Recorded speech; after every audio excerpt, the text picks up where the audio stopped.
concern, well, if you make these articles available to the general public, will they understand what's in them?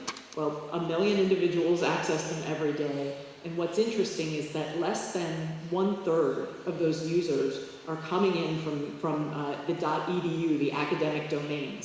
The vast majority of the users are coming from the general public, whether they're physicians, healthcare professionals, small business owners, entrepreneurs. The interest and the demand and the use of these articles is tremendous within the general public. What's also nice about this policy is that we see that it's effective the way that it's structured. More than 80% of the funded researchers at NIH have successfully complied with the policy. That compliance rate is going up. And it's a cost-effective way to ensure open access.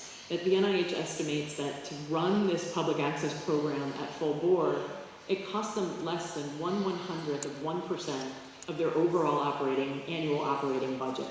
So in order to make their research results available to anyone who wants to see them anytime, they consider that to be a very reasonable investment in terms of financial costs. One thing that I would note about the NIH policy that's very important is that it doesn't fully address the need for robust, full reuse rights in the digital environment.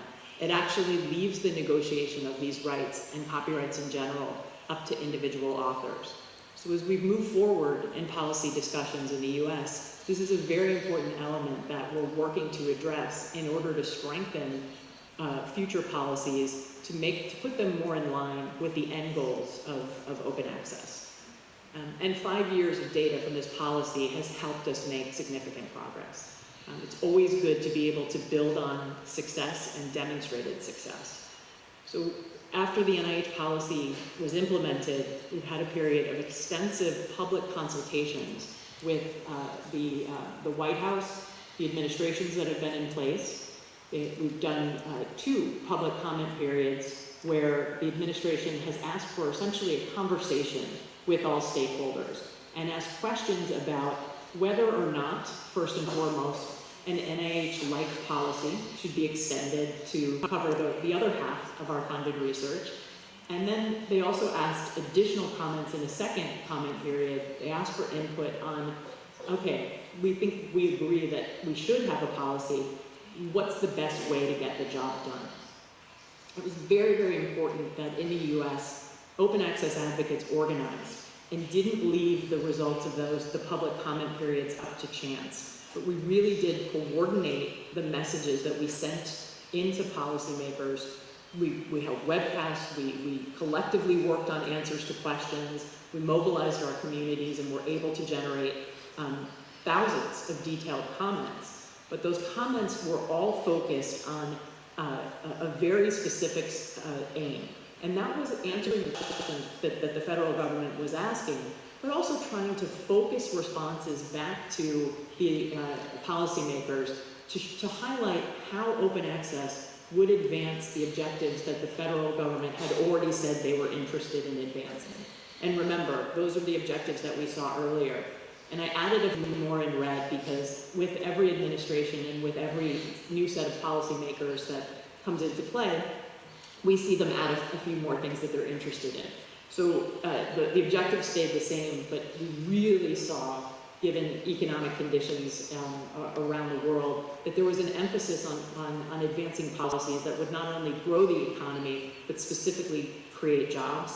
And we also saw that there was an increasing interest that with a shrinking amount of money to invest on the public's behalf, the federal government was very interested in being able to demonstrate that they were investing taxpayer dollars responsibly and in a way that generated the best return. So we really focused our responses into the federal government on consultations on open access policies, specifically around these objectives. And we also responded not only with policy action, we also responded with political pressure in the United States. So there's a little bit of a difference between policy and politics.